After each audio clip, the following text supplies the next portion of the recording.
Channel ಲೀಲಾನಂದ್ vlogs. ಎಲ್ಲರೂ ಹೇಗಿದ್ದೀರಾ? I hope ಎಲ್ಲರೂ ಆರಾಮಾಗಿದ್ದೀರಾ ಅಂತ. ನಾನು ಕೂಡ ತುಂಬ ಚೆನ್ನಾಗಿದ್ದೀನಿ. ಆ್ಯಂಡ್ ಹಬ್ಬ ಎಲ್ಲ ಮುಗೀತು, ಗೌರಿ ಹಬ್ಬ, ಗಣೇಶ ಹಬ್ಬ ಎಲ್ಲ ಮುಗೀತು. ಆ್ಯಂಡ್ ನಾನು ಕೂಡ ನಮ್ಮ ಮನೆಗೆ ಬಂದಿದ್ದೀನಿ. ಅಜ್ಜಿ ಮನೆ, ಅಮ್ಮನ ಮನೆ ಎಲ್ಲರೂ ಮುಗಿಸ್ಕೊಂಡು ಚೆನ್ನಾಗಿ ಊಟ ಮಾಡಿಕೊಂಡು ಆರಾಮಾಗಿ ಬಂದಿದ್ದೀನಿ. ಆ್ಯಂಡ್ ಇವತ್ತು ಮಂಡೇ, ನಮ್ಮ ಒಂದು ರೆಗ್ಯುಲರ್ ರುಟೀನ್ ಏನಿದೆ ಶುರುವಾಗಿದೆ. ಆ್ಯಂಡ್ ಮಗ ಸ್ಕೂಲ್ಗೆ ಹೋದ. ಆ್ಯಂಡ್ ಏನು ಮಾಡೋಣ ಅಂತ ಯೋಚನೆ ಮಾಡ್ತಿರುವಾಗ ಇವತ್ತು ಹೆಂಗಿದ್ರು ನಾನು ತಲೆಗೆ ಸ್ನಾನ ಮಾಡ್ತಿದ್ದೆ. ಆ್ಯಂಡ್ ನನ್ನ ರುಟೀನ್ನ ತೋರಿಸೋಣ. ನಾನು ನಿನ್ನೆ ನೈಟು ಎಣ್ಣೆ ಹಚ್ಚಬೇಕಿತ್ತು, ಬಟ್ ಮರ್ತ್ಕೊಂಡ್ಬಿಟ್ಟೆ. ಆ್ಯಂಡ್ ಅದೇ ಅಜ್ಜಿ ಮನೇಲಿದ್ನಲ್ಲ, ಹಾಗಾಗಿ ಅಲ್ಲಿ ಹಚ್ಚೋದಕ್ಕಾಗಿಲ್ಲ. ಸೊ ಇವಾಗ ನಮ್ಮ ಮನೆಗೆ ಬಂದಿದ್ದೀನಲ್ಲ, ಇವಾಗ ಆಲ್ರೆಡಿ ಟೈಮ್ ಆಗಿದೆ 10 ಆಗಿದೆ ಇವಾಗ ಟೈಮು. ಇವಾಗ ನಾನು ಯಾವ್ಯಾವ ಎಣ್ಣೆನ ನಾನು ಬಳಸಿ ನನ್ನ ಕೂದಲಿಗೆ ಎಣ್ಣೆ ಹಚ್ತೀನಿ ಅಂತ ನನಗೆ ಹೇಳ್ತೀನಿ. ಫಸ್ಟು ಕೋಕೋನಟ್ ಆಯಿಲ್, ಅದರ ಜೊತೆಗೆ ಆಲ್ಪ್ಸ್ ಗುಡ್ನೆಸ್ ಅವ್ರದ್ದು ಟೀ ಟ್ರೀ ಆಯಿಲ್. ಓಕೆ, ಇದಾದಮೇಲೆ ಇನ್ನೊಂದು ಆಲ್ಪ್ಸ್ ಗುಡ್ನೆಸ್ ಅವ್ರದ್ದೇ ರೋಸ್ಮೇರಿ ಎಸೆನ್ಷಿಯಲ್ ಆಯಿಲ್ ಇದು. ಸೊ ಇವೆರಡು.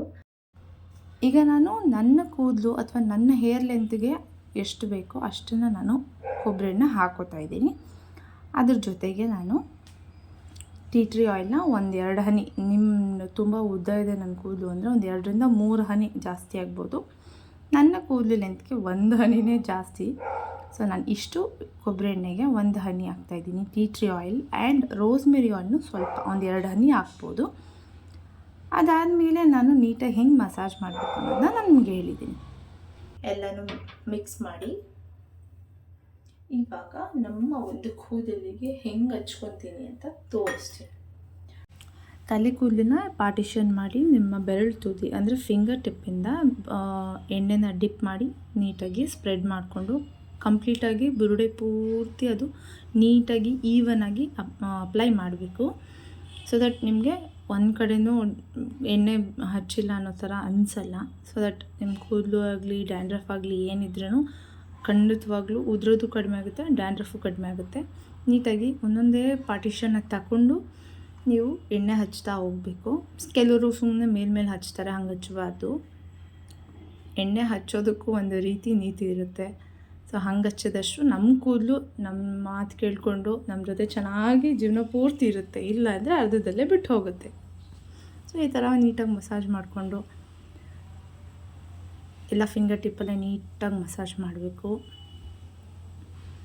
ಆಲ್ಸೋ ನೀಟಾಗಿ ನಮ್ಮ ಹೇರ್ ಲೆಂತ್ಗೂ ವಿತೌಟ್ ಫೇಲ್ ಹಚ್ಚಲೇಬೇಕು.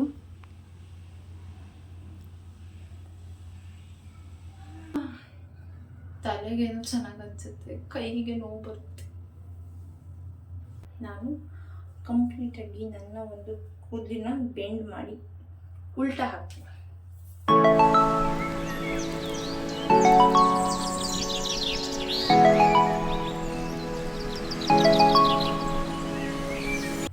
ಸೊ ಈ ಎಸೆನ್ಷಿಯಲ್ ಆಯಿಲ್ ಇದೆಯಲ್ಲ, ನಿಜವಾಗ್ಲೂ ಅದರದ್ದು ಫ್ರೇಗ್ರೆನ್ಸ್ ತೊಗೊಂಡ್ರೆ ಅಕಸ್ಮಾತ್ ನಿಮಗೇನು ಲೈಟಾಗಿ ತಲೆನೋವು ಇದ್ದರೆ ತಲೆನೋವು ಹೋಗ್ಬಿಡುತ್ತೆ. ಅಷ್ಟು ಚೆನ್ನಾಗಿರುತ್ತೆ. ಒಂಥರ ನಮ್ಮೂರ ಕಡೆ ತೈಲ ಅಂತಾರೆ, ಹಂಗಿರುತ್ತೆ.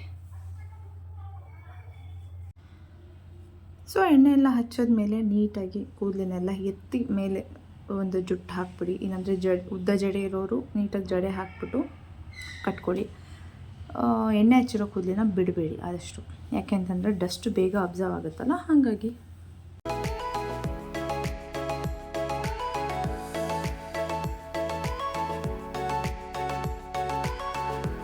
ನೆಕ್ಸ್ಟ್ ನಾವು ಏನು ಮಾಡ್ತೀವಿ ಅಂತಂದರೆ ಬಾಡಿ ಕೇರ್. ಸೊ ಬಾಡಿ ಕೇರಲ್ಲಿ ಏನು ಮಾಡ್ತೀವಿ ಅಂದರೆ ಒಂದು ನ್ಯಾಚುರಲ್ ಸ್ಕ್ರಬ್ನ ನಮ್ಮ ಮನೆಯಲ್ಲಿ ನಾನೇ ಸೃಷ್ಟಿ ಮಾಡ್ಕೋತೀನಿ. ಇನ್ ದ ಸೆನ್ಸ್ ನಾನೇ ಮಾಡ್ಕೋತೀನಿ ಅಷ್ಟೇ. ಬನ್ನಿ ತೋರಿಸ್ತೀನಿ ಅದನ್ನು ಹೆಂಗೆ ಮಾಡ್ತೀನಿ ಅಂತ. ಫಸ್ಟು ಈ ಅಂಗಡಿನ ಎತ್ತಿಟ್ಬಿಟ್ಟು ಹೇರ್ ಕೇರ್ ಅಂಗಡಿ ತೆಗೆದುಬಿಟ್ಟು ಬಾಡಿ ಕೇರ್ ಅಂಗಡಿ ಓಪನ್ ಮಾಡ್ತೀನಿ.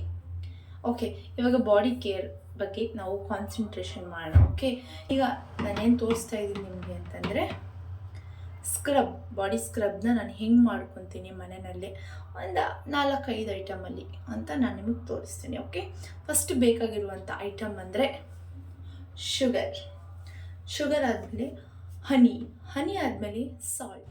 ಇವಾಗ ನಾನು ಒಂದು ಬೌಲ್ ತೊಗೊಂಡಿದ್ದೀನಿ. ಆ ಬೌಲ್ಗೆ ನಾನು ಒಂದು ಅಂದಾಜಲ್ಲಿ ನಿಮಗೆ ಹೇಗೆ ನಾನು ಮೆಷರ್ಮೆಂಟ್ ಹೇಳಬೇಕಲ್ಲ, ಸೊ ಹಾಗಾಗಿ ನಾನೊಂದು ಜಾಮೂನ್ ಬೌಲ್ನ ತೊಗೊಂಡಿದ್ದೀನಿ. ಸೊ ಆ ಒಂದು ಬೌಲಲ್ಲಿ ನಾನು ಒಂದು ಬೌಲ್ ಪೂರ್ತಿ ಸಕ್ಕರೆ ಹಾಕಿದ್ದೀನಿ. ನಾನು ನೀಟಾಗಿ ಕಾಣಿಸ್ಲಿ ಅನ್ನೋ ಒಂದು ಉದ್ದೇಶಕ್ಕಷ್ಟೇ ನಾನು ಮೆಷರ್ಮೆಂಟಲ್ಲಿ ಮಾಡ್ತಾಯಿದ್ದೀನಿ. ಕಂಪ್ಲೀಟಾಗಿ ಒಂದು ಬೌಲ್ ಸಕ್ಕರೆನ ನಾನು ಹಾಕ್ತಾಯಿದ್ದೀನಿ. ಅದಾದಮೇಲೆ ನಾವು ಅಲ್ಲಲ್ಲೇ ಎತ್ತಿಟ್ಕೊಂಡ್ಬಿಡ್ತೀವಿ, ಇಲ್ಲಾಂದರೆ ಆಮೇಲೆ ಮನೆಯೆಲ್ಲ ಚಲಪಿಲಿಯಾಗಿಬಿಡುತ್ತೆ. ಹಾಗಾಗಿ ಅದಾದಮೇಲೆ ನಾನು ಸಾಲ್ಟ್ ಯೂಸ್ ಮಾಡ್ತಿದ್ದೀನಿ. ಇದು ಪಿಂಕ್ ಸಾಲ್ಟ್. ನೀವು ಯಾವ ಸಾಲ್ಟ್ ಆದರೂ ಯೂಸ್ ಮಾಡ್ಕೋಬೋದು. ನಮ್ಮ ಮನೇಲಿರೋ ಸಾಲ್ಟ್ ನಿಮ್ಮ ಮನೇಲಿ ಇರಬೇಕಂತ ರೂಲ್ಸ್ ಇದೆಯಾ? ಇದು ಪಿಂಕ್ ಸಾಲ್ಟ್. ನಾನು ಎಷ್ಟು ಯೂಸ್ ಮಾಡ್ತಾಯಿದ್ದೀನಿ ಅಂದರೆ ಒಂದು ಅರ್ಧ ಟೇಬಲ್ ಸ್ಪೂನ್ ತೋರಿಸ್ಬೇಕಲ್ವ.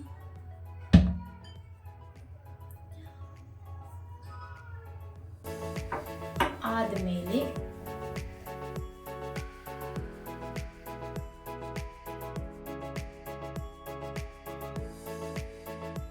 ಡಾಬರ್ ಅವರ ಹಣ್ಣಿನ ಸ್ಕ್ವೀಸ್ ಮಾಡೋಕ್ಕೆ 2 ಕೈ ಬೇಕು. ಒಂದು 2 ಟೇಬಲ್ ಸ್ಪೂನ್ ಆಗೋಷ್ಟು.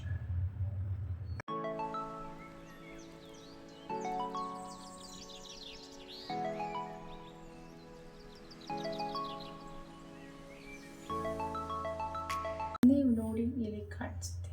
ಓಕೆ, ಹಾಂ, ಇಷ್ಟು. ಅದಾದಮೇಲೆ any body wash is compulsory.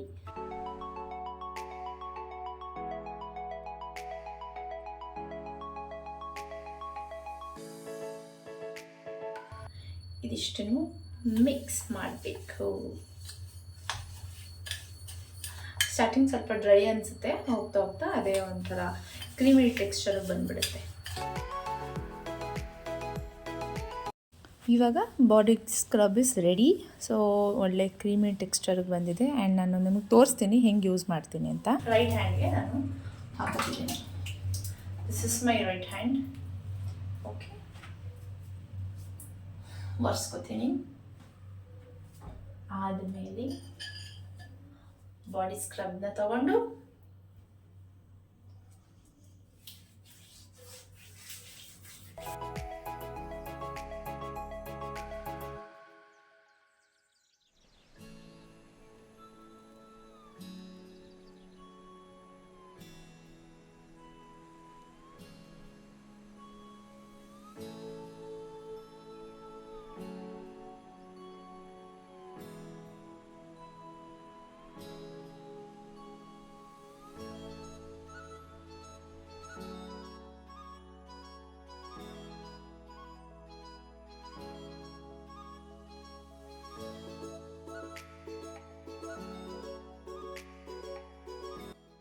ಇವಾಗ ನಾನು ಆ ಸ್ಕ್ರಬ್ನ ನೀಟಾಗಿ ವಾಶ್ ಮಾಡಿ ನಿಮಗೆ ಡಿಫ್ರೆನ್ಸ್ ತೋರಿಸ್ತೀನಿ. So thank you so much ಯಾರೆಲ್ಲ ಈ ವಿಡಿಯೋ ನೋಡಿದ್ದೀರಾ. And please like, share, comment ಮಾಡಿ. And first of all subscribe ಮಾಡಿ. And thank you so very much ಎಲ್ರಿಗೂ.